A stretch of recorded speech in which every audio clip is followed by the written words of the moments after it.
내 하나님 여호와의 목전에 선과 의를 행하면 너와 내 후손에게 영구히 복이 있으리라. 아멘. 신명기 12장 15절부터 28절까지 본문입니다. 여호와께서 의롭게 여기시는 일, 여호와께서 의롭게 여기시는 일에 대해서 말씀이라는 말씀의 제목입니다. 오늘 본문에서는 여호와께서 의롭게 여기시는 일에 대해서 말씀하고 있습니다. 25절에 나와 있습니다. 25절 말씀, 너는 피를 먹지 말라. 내가 이같이 여호와께서 의롭게 여기시는 일을 행하면 너와 내 후손이 복을 누리리라. 이렇게 증거하고 있습니다. 여호와께서 의롭게 여기시는 일에 대해서 말씀하고 있는데요. 의롭게 여기시는 일이라고 하는 것은 하나님께서 보시기에 좋은 일, 이것을 가리키고 있는 말입니다. 하나님께서 보시기에 좋은 일은 어떤 것일까요? 하나님의 뜻대로 모든 백성들이, 모든 사람들이 그의 성분이 변화되어서 조성되어서 하나님의 사람으로 만들어지는 일, 이것을 보시기에 좋았다 또는 의롭게 여기시는 일이다, 이렇게 설명하고 있습니다. 우리 하나님은 영이십니다.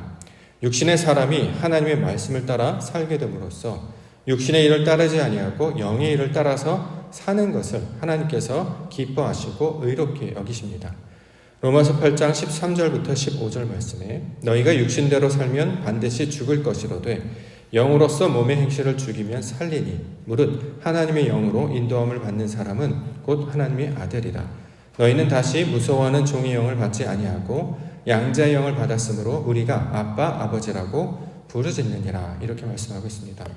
육신대로 살지 아니하고 영으로 사는 자들, 하나님의 영으로 인도함을 받는 사람을 하나님의 아들이다, 이렇게 이야기해서 우리가 하나님을 아빠 아버지라고 부르게 하시는 일, 이것이 하나님 보시기에 좋은 일, 여호와께서 의롭게 여기신 일로 설명하고 있습니다. 본문에 보면 피를 먹지 말라라는 표현이 나오는데요. 이 피를 먹지 말라라고 하는 구절은 우리가 진리적 의미로 받아들여야 오해가 없게 됩니다. 왜냐하면 피를 먹지 말라라고 하는 것은 실제로 피를 가리키는 말이 아니겠죠. 물질의 어떤 행위를 하라는 말이 아닙니다. 하나님의 말씀은 진리이기 때문에 말씀이라고 하는 그릇에 담아서 하나님의 뜻을 가르쳐주고 있다라는 거죠. 그래서 피를 먹지 말라고 번역된 구절은 어떤 뜻이냐면 하나님께서 구별하신 사람, 그 아담이 되는 것을 가리키고 있는 말입니다. 자, 이것은 이제 그냥 그대로 받아들이면 우리가 이제 소위 말하는 피를 마신다, 어쩐다 이렇게 설명하기도 하는데 실제로 그런 행위를 가리키는 말이 아니라 아버지께서 말씀하신 그 아담의 모습으로 변화되는 것, 자, 이것을 피를 먹지 말라라는 구절로 설명하고 있습니다. 이처럼 하나님의 영, 즉 하나님의 말씀을 따라서 순종하며 사는 자들이 되는 것, 바로 이것이 여호와 하나님께서 의롭게 여기시는 일, 보시기에 좋았다라고 여기시는 일로 설명하고 있습니다. 우리를 하나님의 사람이 되게 하시는 것이죠. 하나님의 백성으로 삼으시고 하나님의 자녀로 삼으셔서 우리의 모든 성분이 하나님의 것들로, 그 신령한 것들로 바꾸어지게 하시는 일, 이것을 성경에서는 거듭난다라고 이야기하죠. 위로 태어나는 것, 하나님의 말씀으로 사는 것, 자, 이것이 하나님께서 원하시는 일로 설명하고 있습니다. 자, 하나님께서 원하시는 그 일을 오늘도 소망하며 기도 가운데 나아가기를 원합니다. 자, 가장 먼저 우리에게 주시는 말씀, 여호와께서 택하실 곳이라는 말씀으로 또 이야기하고 있습니다. 18절에 나와 있습니다. 18절 말씀, 오직 내 하나님 여호와께서 택하실 곳에서 내 하나님 여호와 앞에서 너는 내 자녀와 노비와 성중에 거주하는 레위인과 함께 그것을 먹고 또 내 손으로 수고한 모든 일로 말미암아 내 하나님 여호와 앞에서 즐거워하되. 우리가 금요일날 택하실 곳이 어떤 내용인지를 살펴보았습니다. 그 금요기도 때 말씀을 살펴봤는데요. 택하실 곳 특징이 있었죠. 하나님께서 자기 이름을 두시겠다, 또 그곳에 거하시겠다라는 말씀으로 택하신다, 이렇게 설명하고 있었습니다. 그러면 자기 이름을 둔다는 것과 거하신다는 것은 어떤 의미를 가지고 있는가? 하나님께서 이름이라는 것을 우리에게 전해주실 때 그 이름은 말씀이라는 뜻, 진리라는 뜻으로 우리가 번역해서 해석해야 이해할 수 있습니다. 자기의 이름을 두신다라고 하는 것은 하나님께서 자신을 진리 가운데 드러내시고 나타내신다라고 하는 뜻이었습니다. 거하신다, 함께 하신다라는 말씀은 계시하시겠다라는 거죠. 자신의 뜻을 계시하셔서 영광으로 나타내시겠다, 이렇게 의미를 가지고 있었습니다. 장소적 의미로 사용하고 있는 뭐뭐 하는 곳, 택하실 곳이라고 하는 그 곳, 장소를 의미하는 단어를 우리 가운데 주셨는데 그 뜻을 진리적 관점으로 해석하면 하나님의 말씀을 교통하는 존재가 되게 하시는 일, 하나님께서 아담을 만드시는 일, 그 아담은 구별된 자고 하나님과 교통하는 자입니다. 아버지께서 영이신데 우리도 영으로 인도함을 받아 말씀으로 하나님의 뜻이 무엇인지를 알게 되는 존재로 만드셨습니다. 자, 이것을 택하실 곳이라는 말씀으로 우리 가운데 가르쳐 주셨죠. 자, 이것을 우리가 적용하면 약속하신 아름다운 땅이 되게 하시는 것, 좋은 땅이 되게 하시는 것, 옥토가 되게 하는 것으로 우리가 이 말씀을 받았습니다. 좋은 땅, 하나님의 말씀을 받아들여서 내 안에 진리의 말씀이 뿌리를 내리고 씨를 맺고 열매라 맺는 것, 그래서 하나님의 뜻을 아는 것으로 살아가는 그 거룩한 사람들, 성도들을 가리켜서 택하신 곳, 아름다운 땅, 좋은 땅, 옥토라고 불렀던 것이죠. 옥토라고 하는 것은 장소나 지명을 가리키는 말이 아니고 하나님의 성분과 속성으로 조성되어서 아버지 뜻대로 변화된 자들을 가리키는 말이었습니다. 그러한 상태를 나타내는 말이었습니다. 결국 주의 이름으로 말미암아 성도가 된 자들, 교회를 이루는 자들을 가리키는 말이 택하실 곳이라고 주시는 말씀의 내용이 되고 있습니다. 자, 이것이 바로 하나님께서 원하시는 내용의 모습으로 설명하고 있는 것입니다. 자, 두 번째는 고기를 먹으라라는 표현을 하고 있는데요. 20절에 나와 있습니다. 20절 말씀, 내 하나님 여호와께서 내게 허락하신 대로 내 지경을 넓히신 후에 내 마음에 고기를 먹고자 하여 이르기를 내가 고기를 먹으리라 하면 내가 언제나 마음에 원하는 만큼 고기를 먹을 수 있으리니. 자, 고기를 먹는다라는 표현이 나왔죠. 이걸 이제 우리가 물질적으로 이제 받지 아니하고 뜻으로 받는 단어로 우리가 이거를 받기를 원합니다. 왜냐하면 물질로 받으면 우리가 고기를 먹고 있잖아요. 소고기, 닭고기 뭐 이런 거 다 먹잖아요. 생선 다 먹고 있습니다. 이런 걸 먹는다, 안 먹는다 이런 뜻으로 주신 말이 아니겠죠. 고기를 먹는다라고 하는 표현은 무슨 뜻이냐면 하나님께서 자신을 나타내시기 위해서 표현한 수단이 있습니다. 그게 바로 성전, 말씀이었는데요. 그 성전과 말씀을 하나님의 뜻으로 이해하여서 깨닫는 것을 가리키는 말이 고기를 먹는다라고 하는 말이 뜻하고 있는 표현입니다. 자, 고기라고 번역된 단어는 살코기라는 말이 아니고 하나님의 성전, 하나님의 말씀대로 변화되는 그 상태를 가리키는 말입니다. 자, 이것을 그래서 신약에서는 뭘로 적용을 하고 있냐면 복음으로 번역하기도 했습니다. 복음, 하나님께서 말씀하신 기쁜 소식이다라는 거죠. 우리가 말씀이 없었어요. 씨가 없었고 하나님을 알지 못했습니다. 그런데 하나님께서 우리에게 말씀을 듣게 해주시는 거예요. 진리를 깨닫게 해주십니다. 그래서 우리가 말씀을 듣는 자, 깨닫는 자, 아는 자가 되었다는 거죠. 이게 세상 사람들과 구별된 것이었잖아요. 말씀이 있느냐 없느냐가 구별된 조건이었습니다. 자, 이 말씀을 듣게 해주셔서 하나님의 형상대로 만드시겠다라고 하는 것이 기쁨, 복음의 소식이었죠. 근데 이 복음의 소식을 이 고기라고 번역된 바사르라고 번역을 하는데 이 단어 안에 이렇게 간직하여서 설명하고 있습니다. 그러면 고기를 먹는다라고 하는 것, 우리가 먹는다라고 하는 표현은 그렇게 만들어지고 조성되다라는 뜻이죠. 그러니까 효능이 나타나다. 하나님께서 말씀하신 대로 만들어지고 적용되어서 변하다라는 말이 먹는다가 가지고 있는 뜻이었습니다. 그러면 고기를 먹는다라고 하는 것은 복음이 우리 안에 들어와서 하나님의 말씀대로 이루어지는 것을 가리키고 있는 말이 된다라는 것이죠. 자, 이게 바로 하나님께서 기쁘시게 여기시는 일이라는 거예요. 우리의 성질들이, 우리의 성분들이 바뀌어지는 것을 하나님께서 기뻐하신다는 거죠. 우리가 하나님 앞에 나아가서 뭐 제사를 드리거나 제물을 드리거나 어떤 특별한 일을 해서 하나님을 기쁘시게 하는 것이 아니라 하나님이 말씀하신 그 말씀을 우리가 그대로 받아들이는 거예요. 아멘으로 받아들이죠. 그래서 그 말씀 가운데 하나님의 뜻이 내 뜻이 되기를 원합니다 라고 받아들이는 것을 고기를 먹는다라는 표현으로 지금 하고 있습니다.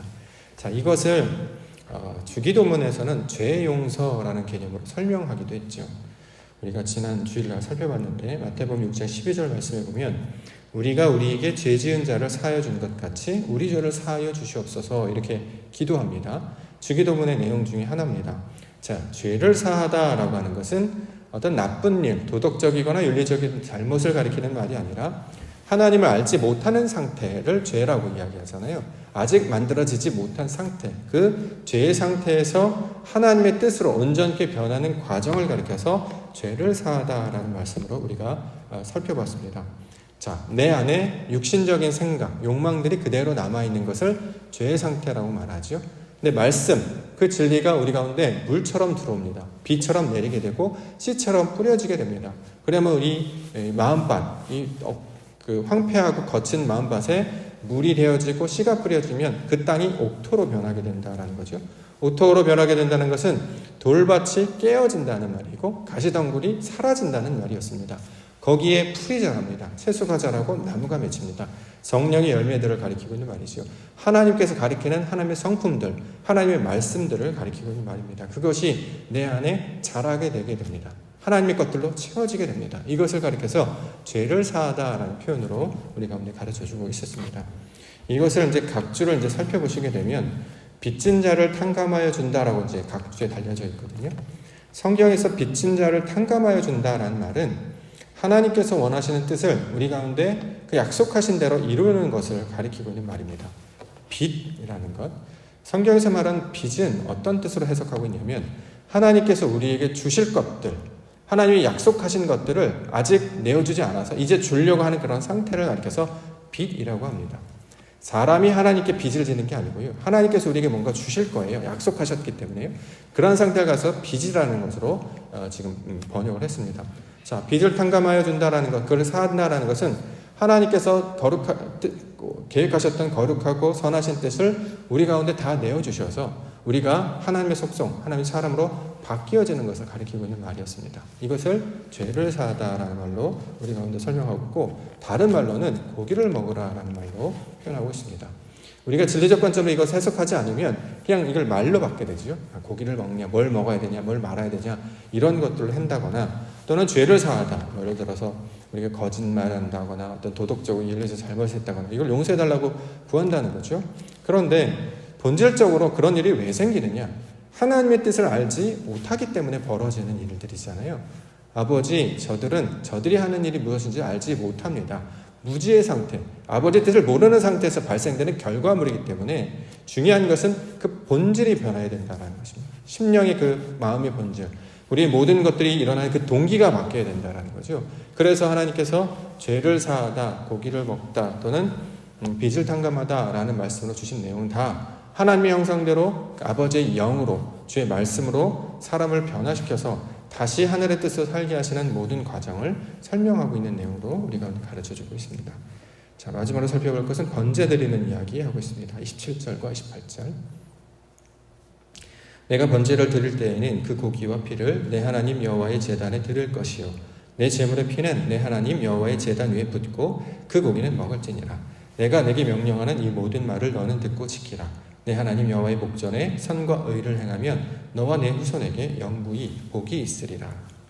자, 번제 드리는 이야기 우리가 계속 민수기를 통해서 살펴봤기 때문에 번제 드린다라고 하는 표현은 희생 제사를 드린다는 표현이 아니고 번제가 가지고 있는 그 내용이 있었습니다. 불로 제물을 태워서 연기를 올려드리는 거, 이걸 번제라고 하잖아요.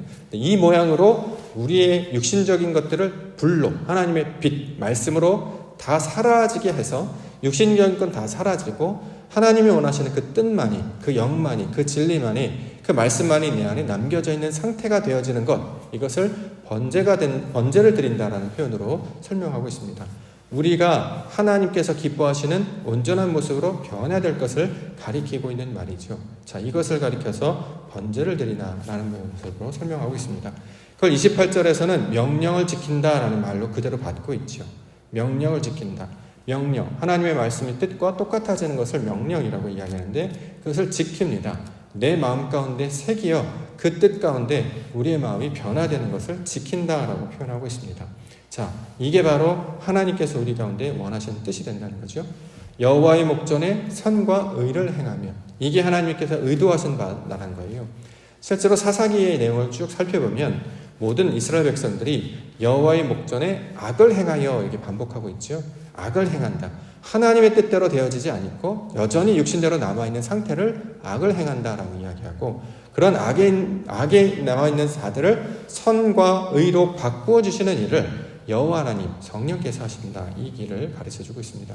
그리하여서 원래 우리가 어둠이었고 악의 상태였습니다. 죄의 상태에 있는 자들을 그리스도의 말씀, 그 진리로 말미암아 하나님의 뜻으로 이끌어내시는 거예요. 우리 마음 가운데 하나님의 진리의 말씀을 부어주시는 것이죠.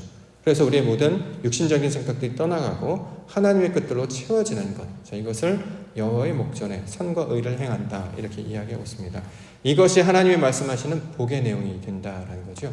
아버지께서 원하시는 대로 내가 생각하고 내가 판단하고 내가 행동하는 모든 것을 가리켜서 이것이 바로 복에 대한 내용입니다.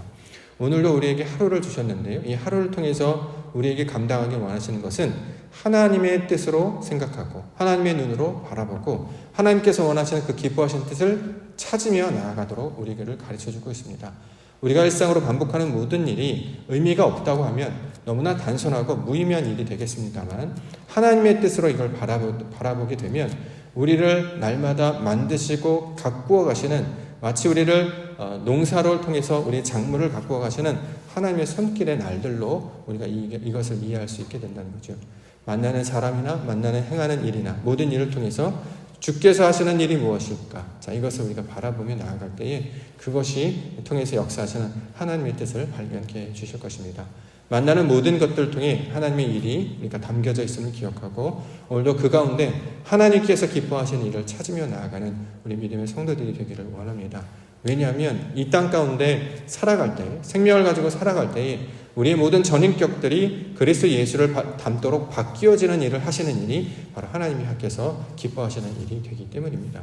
모든 우리의 상황을 통해서 아버지의 뜻을 우리가 기억하고 오늘도 그리스도 예수께서 하신 일을 붙잡고 하나님의 아들들로 주의 말씀들로 순종하며 나아가는 우리 성도로 살아가시는 우리 믿음의 성도들과 교회가 되기를 주님의 이름으로 간절히 축원합니다. 기도하겠습니다.